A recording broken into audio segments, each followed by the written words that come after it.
तुहरो विदाई देख के कैसे सहाई।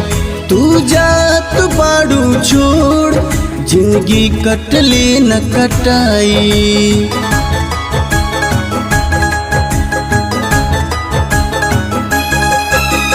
होता तुहरो विदाई देख के कैसे सहाई।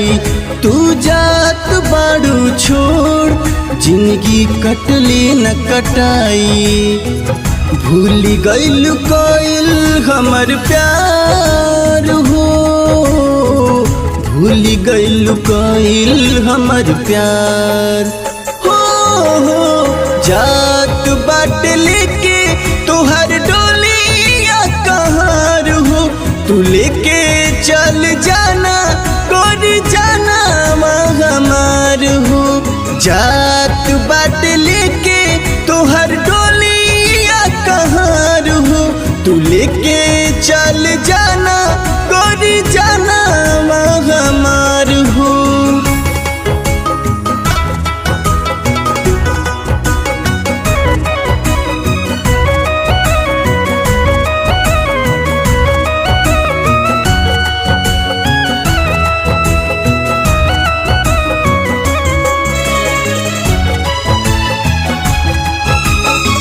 घोपी दाना खंजर दिल में सुनाए करे जा।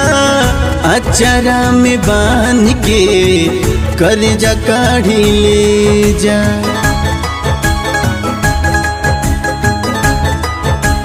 हो घोपी दाना खंजर दिल में सुनाए करे जा। अचारा में बांध के कर्जा काढ़ी ले जा। बाटे तोहर पूरा अधिकार हो, बाटे तोहर पूरा अधिकार हो।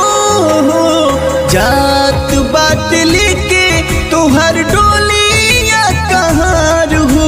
तू लेके चल जाना गोरी जाना हमार हो। जात बाट लेके तोहर डोलिया कहार हो। तू लेके चल जाना कोरी जाना हमार हो।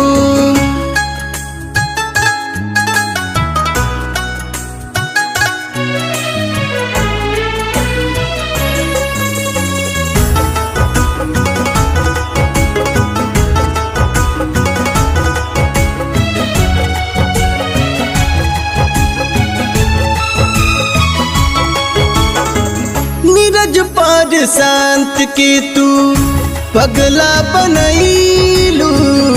महफिल में प्यार के नमवा हसैलू।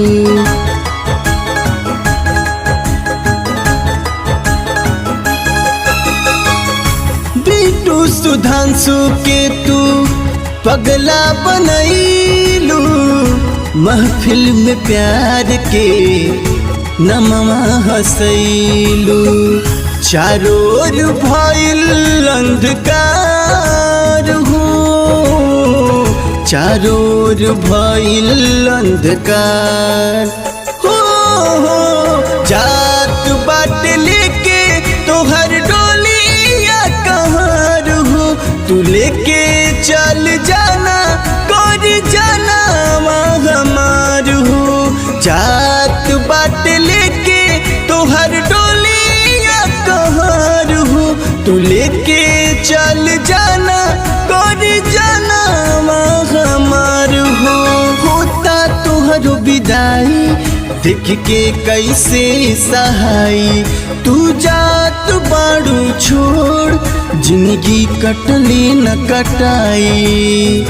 भूल गइल कोइल हमर प्यार हो, भूल गइल कोइल हमर प्यार हो। जात बाट लेके तोहर डोलिया कहार हो। तू लेके चल जाना कोरी जाना हमार हो। जात बाट लेके तोहर डोलिया कहार हो। तू लेके चल जा।